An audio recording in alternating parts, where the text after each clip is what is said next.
Barakata Yahweh, Bashem, Yahushai, Bashem, Rakha HaKodash. Welcome to another lesson. This is going to be a lesson on the Hebrew language. Not too long ago, maybe about a couple of weeks ago, I did a lesson, maybe 2 weeks ago, maybe 3. I did a lesson on the Hebrew language and its origins, based off of the scriptures. And went through and went through a few Hebrew words, went through the tracing it back to its original source, which was a man by the name of Eber, whose name in the Hebrew is Ibar. What I'm going to do here is I'm going to go through the Hebrew alphabet and give you some of the meanings of these words, should I say letters, because there's 22 letters or characters in the Hebrew language, beginning with A and ending with Tha. 1, 2, 3, 4, 5, 6, 7, 8, 9, 10, 11. 11 times 2 is 22. So there's 22 characters in the LASHAWAN QADASH, or the Paleo Hebrew. It goes up when you go into the Aramaean, but that's another topic. But these 22 characters here each have a numerical value and each have a meaning of what they are. Now the A,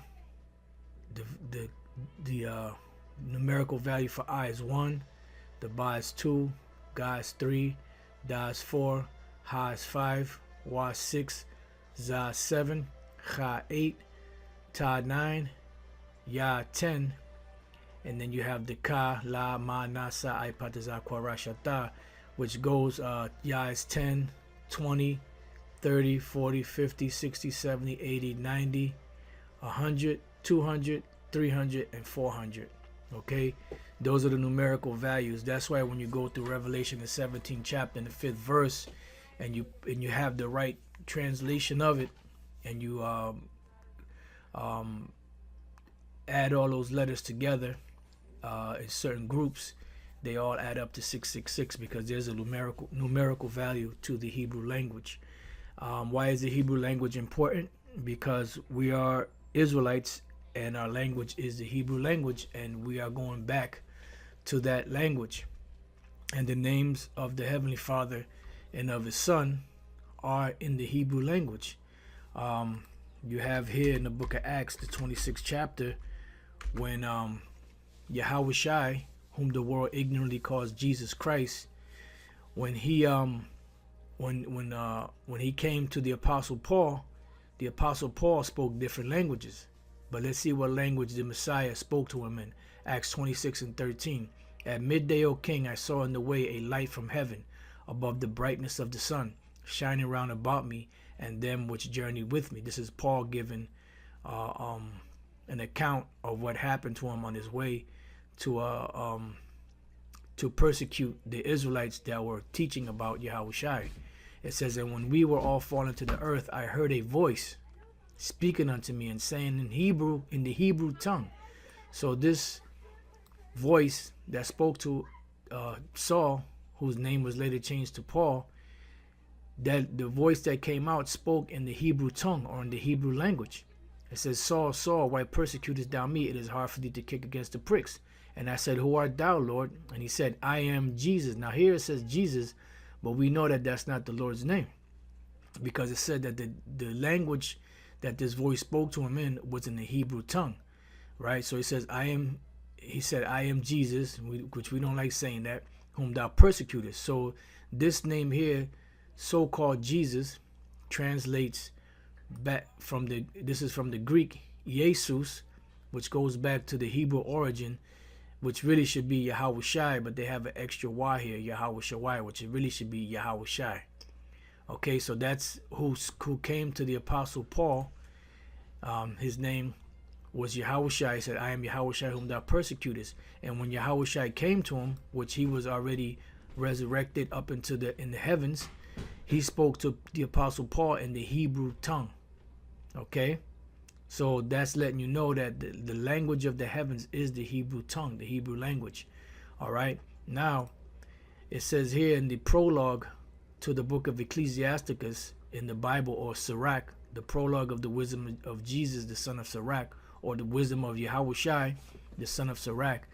And you jump down here, it says, wherefore let me entreat you to read it with favor and attention, and to pardon us wherein we may seem to come short of some words, which we have labored to interpret. For the same things uttered in Hebrew and translated into another tongue have not the same force in them, and not only these things, but the law itself and the prophets and the rest of the books have no small difference when they are spoken in their own language. Why? Because the Hebrew language is a direct language, and the Hebrew language is an easy language because I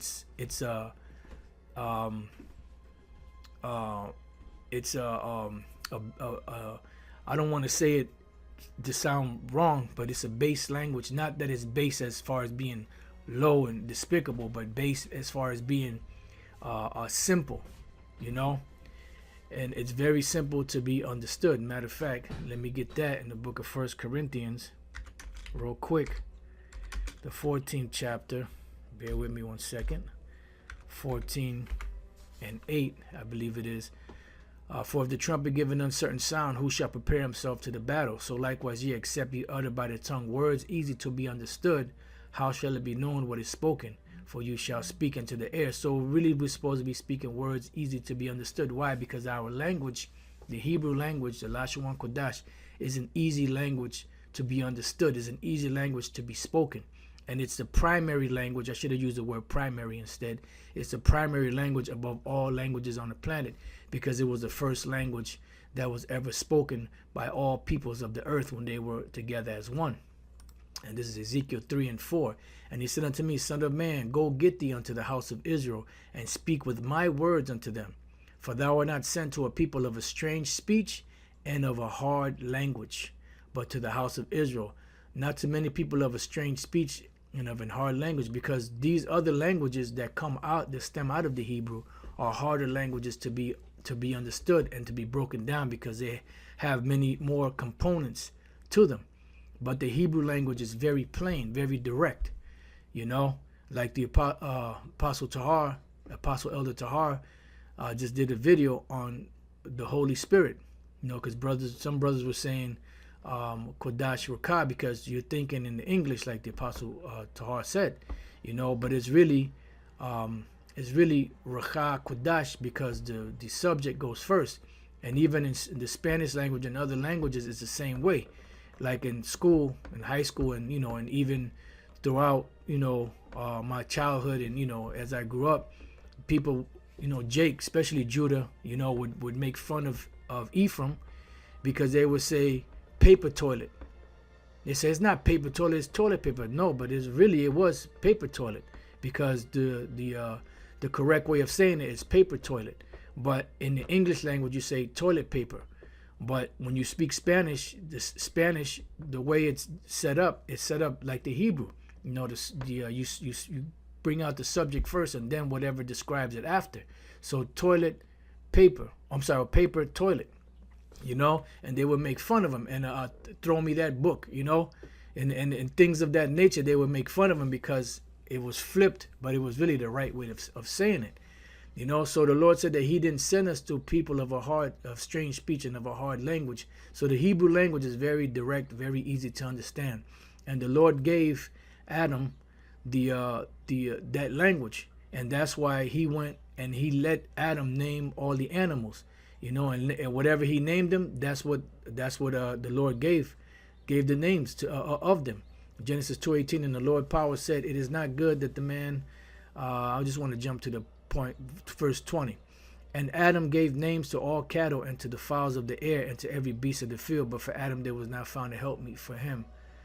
19. And out of the ground the Lord power formed every beast of the field and every fowl of the air, and brought them unto Adam to see what he would call them. And whatsoever Adam called every living creature, that was the name thereof.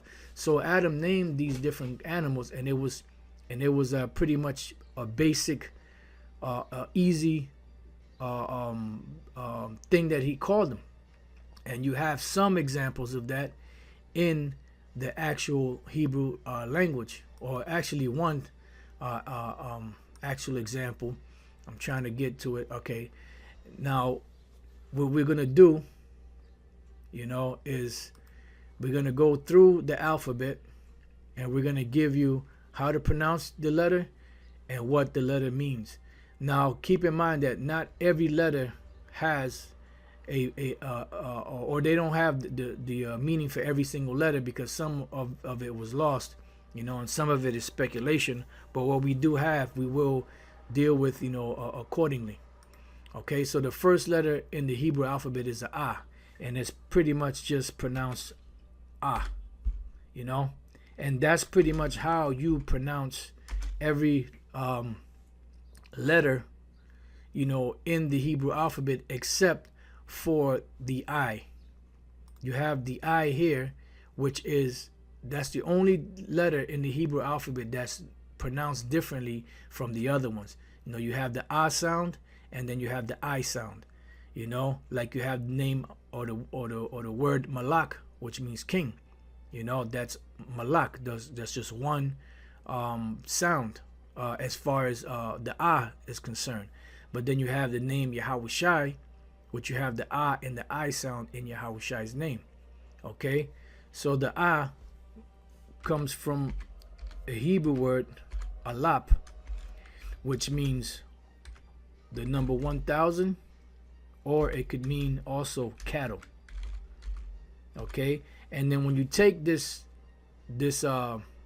character here and you turn it either clockwise, if you turn it counterclockwise, where the long stem here is on the top, it will look like a stick figure of a cattle head, and you have let me see, American Steakhouse. Okay, American Steakhouse. Let me go to images. And if you see here, you have, it's a little squared off, but if you connect this into an upside down triangle and this going across like that, you have, and you see it from the top, the fork and the knife make the ah, the ah for alap. As you can see here, if we were to turn this counterclockwise, where this long thing is on the top, you would see an actual stick figure cattle head, as you see here in the American Steakhouse logo. Okay, and that's the best example I can give, because that's the only one that I always remember. So ah is pronounced ah. It comes from the Hebrew word alap, which means 1,000 or cattle. All right, the next one, just bear with me. I gotta mess with this. The next one is ba, right? And ba, when you break it down, comes from the Hebrew word bayath. Sometimes you might see Beth, like Bethlehem. It's really bayath lacham, which is house of bread. So the word bayath simply means house. Okay, so that's what the name or the letter ba means. It comes from the Hebrew word bayath, which is house. Okay, now going down to the next one, I got to keep clicking on this. The next one is the ga. Now the Hebrew letter ga comes from the Hebrew word gamal, which means camel, and you have a character in the Bible by the name of Gamaliel, which the word Gamaliel means camel of the power, camel of God. Okay, and that's what the word or the letter Ga represents, Gamal or camel. And if you look at it, if you draw it out, a stick figure, you could get a camel with one hump on it. Okay.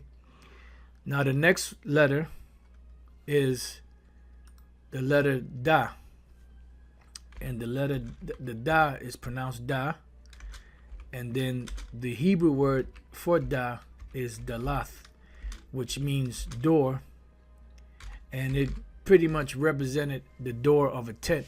You know, like if you look at a tent, it's usually, you know, certain tents are, you know, especially just quick ones that you put up, are really in a triangular form. Let's just type in tent, see what we get.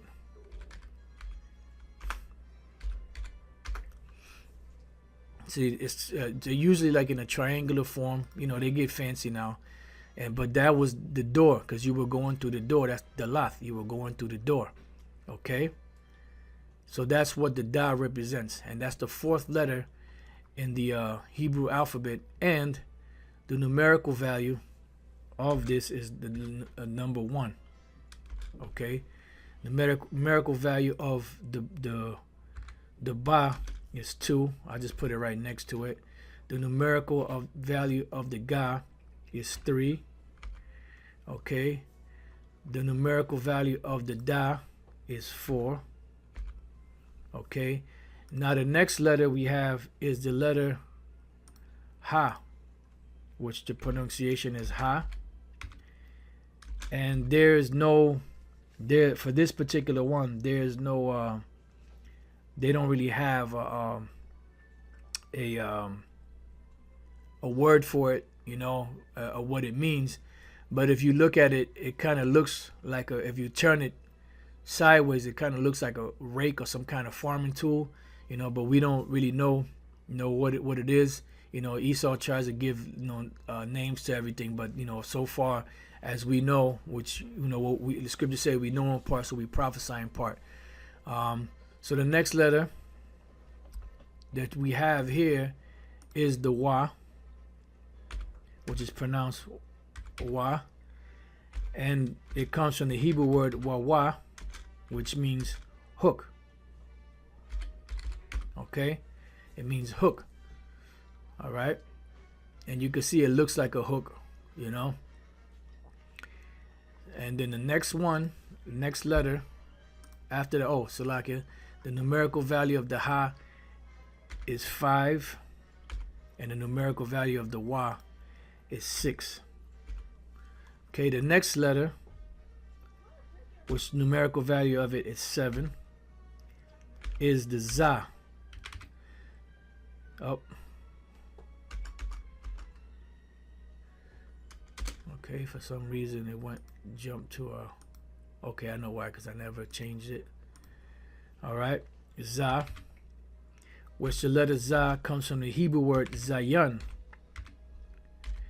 which the Hebrew word zayan means weapon. You have some brothers with the name Zayan. You know, if you take the za, you know, you can have the, you know, like Moab has the 3 different sticks. You know, that's like used as a weapon, or you can have different types of weapons from it. But the Hebrew letter za is from the Hebrew word zayan, which means weapon. So the next letter we have is the cha. Now the cha, spare me 1 second, is the 8th. The numerical value is 8, and the pronunciation is cha, like that, cha. And this particular one also does not have a word, you know, that explains what the cha is. I mean, it looks like a ladder, you know. It could be a number of things, but for now we don't know, so we'll leave it alone. So the next letter, the numerical value for it is 9, and that's the ta. I'm Salaki. That's the ka. Nope, I'm sorry, I was right. It's the ta. All right, and the ta also has no definition for where it came from. You know, you could draw your conclusions of what it could be, but for now we don't know what it means, so we leave it alone. But the numerical value is 9. The pronunciation is ta. The next letter that we have is the ya, and the numerical value of the ya is 10. And the pronunciation is ya, and the letter ya comes from the Hebrew word yad, which means hand. And if you look at it, you could turn it sideways. You could see like the thumb and the rest of the fingers coming together. You could make a ya. You know. I wish I had a. Let me see, fingers and thumb together, like an illustration to show you. But if you some similar to this here, but if you turn it the other way, you'll see a little better. Yeah, that's the best one that I see that can explain it. If you was to turn it, that one up top, if you was to turn it, you could actually make the character known as the Ya in the Hebrew.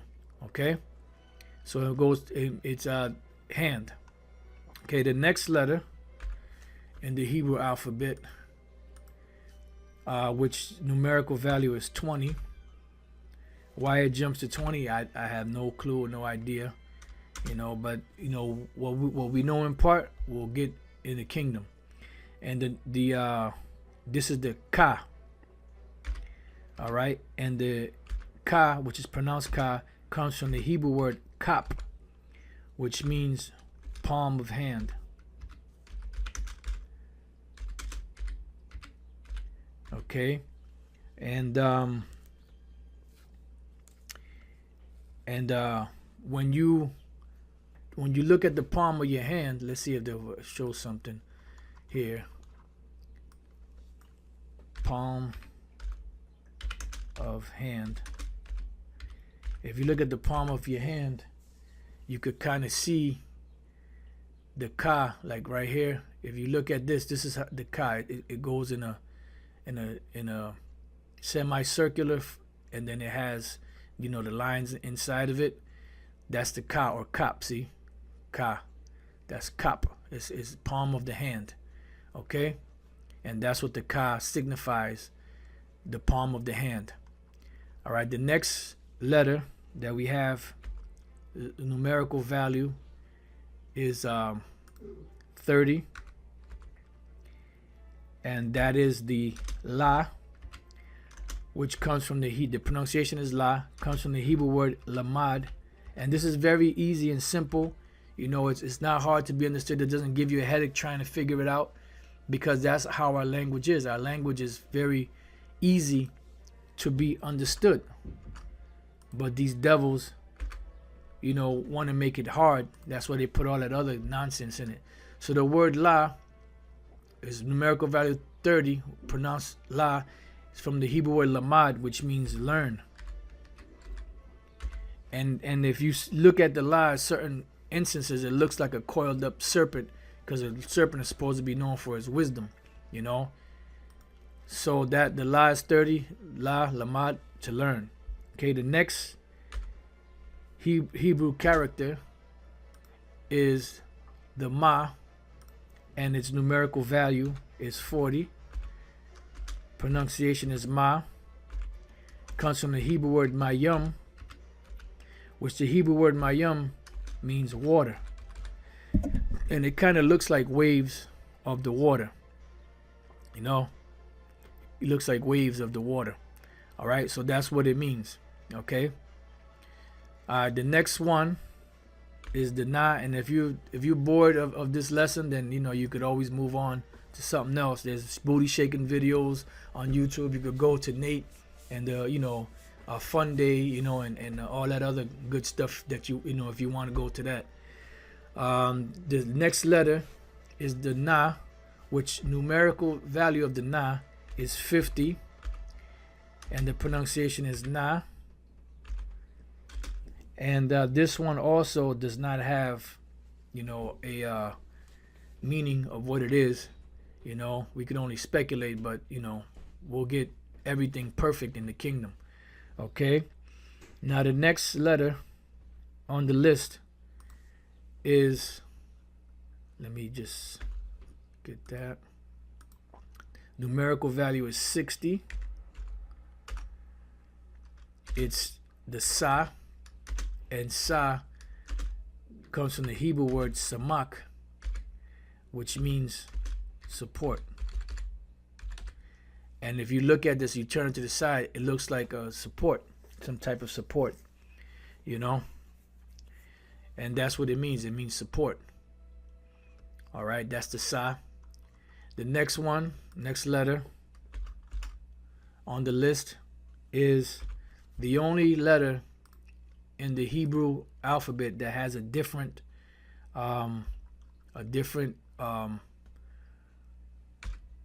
sound than the rest of the letters, which is the I. Okay, and that I character comes from the Hebrew word ayan, which the word Hebrew word ayan is the actual eye. And if you look at it, it looks just like an eye. It's round, just like an eye. Okay, that's an easy one. All right, now the next letter is the pa, and the pa is numerical value is 80. It's pronounced pa, and it comes from the Hebrew word pa, which is pa ha, connected pa. Okay, and pa is mouth. It represents the word mouth. And if you look at it, if you open your mouth like a gaping mouth, let's see if they show a gaping mouth from the side. From side. See? That's the pa. I had to show the nigga woman's mouth, big ass mouth. So the pa is mouth. Okay? That's the mouth from the side. As we see in this illustration here. You can see it. That's where they got, you know, and like I said, everything is simple. It's practical. You know, it's not hard. It's not hard to, you know, to understand. It's very simple and easy to grasp. It's very simple and easy to pronounce. You know, it sounds, it's soothing, you know. Now the next one is the letter Tazah, which is numerical value 90, pronounced Tazah. And this one also does not have a meaning to it, you know. So we're jumping on to the next one, which is the Hebrew word, Hebrew letter or character Kwa. And the Hebrew character Kwa, numerical value is 100. It's pronounced Kwa, and it doesn't really say what this is, but it looks like, if you turn it to the side or downwards, it looks like a shovel. You know, it could be anything, you know. But like I said, we'll get whatever we don't know on this side, we'll get when the kingdom is established. We have what we need, the basic fundamentals that we need for now. All right, the next letter is the Ra, and the numerical value of Ra is 200. It's pronounced Ra, and it comes from the word, Hebrew word Ra'ash. And the Hebrew word Ra'ash means head. And if you look at it, it looks like a head. You got the head up here and then the neck, you know. So that's the Hebrew word Ra, or character Ra is Ra'ash for head. And it looks like a head, a stick figure head. All right. The next letter on the list is the Shah, numerical value 300, pronunciation Shah, and it comes from the Hebrew word shun, which the Hebrew word shun means tooth. And if you look at a tooth, this looks like the bottom of the tooth when they pull it out. Let's see. Extracted tooth. See right here? See the bottom of the tooth? How the bottom of the tooth looks? You know, it has that split. Well, that's where the Hebrew word or the Hebrew character Shah comes from. You know, shun, which is tooth. Okay? Then the last letter, the 22nd letter, is Tha. The numerical value is 400. The pronunciation is tha, and it comes from the Hebrew word thawa, which means it means like a mark, sign, or end. Okay, that's the end. That's why Yahweh said, I am the I and the tha. All right. They could also signify the cross. It looks like a cross, but that's pretty much the Hebrew characters, all 22, with the numerical value, pronunciation, and some of them with the meaning, the Hebrew word and the meaning of the Hebrew word for each one of these characters, and this is something that we, the Apostle Tar Spirit has been on them heavy to push the Hebrew again. So this is what we're getting back into. Leave you with this last scripture, Jeremiah 6:16. Thus saith the Lord, stand ye in the ways and see and ask for the old paths, where is the good way, and walk therein, and you shall find rest for your souls. But they said, we will not walk therein. So you're going to have some that's going to listen, and you're going to have some that's not going to listen. I'm not sure if this is Job 8 or Job 32. Right here, Job 8 and 8. For inquire, I pray thee, of the former age, and prepare thyself to the search of their fathers. So, because we lost our heritage, and now we're getting it back. And part of our heritage consists of a language. We weren't speaking sign language, We weren't making sounds or grunting like Esau was. We had a spoken language. And the spoken language had vowels as well as consonants. All right, because these devils try to say, well, there was no vowels in the Hebrew language. That's a goddamn lie. How did they speak it then? By sign language? These devils are too much, man. They're too much. It says, for we are but of yesterday and know nothing, because our days upon the earth are a shadow. And we're being brought back to our heritage and to our language. All right. So those that say nay, later for you. And those of you brothers that really understand this, more power to you. May the Spirit continue to increase you, and may you continue to learn and be sealed unto that day. And with that, I hope you brothers have been edified. To the next time I say Shalom.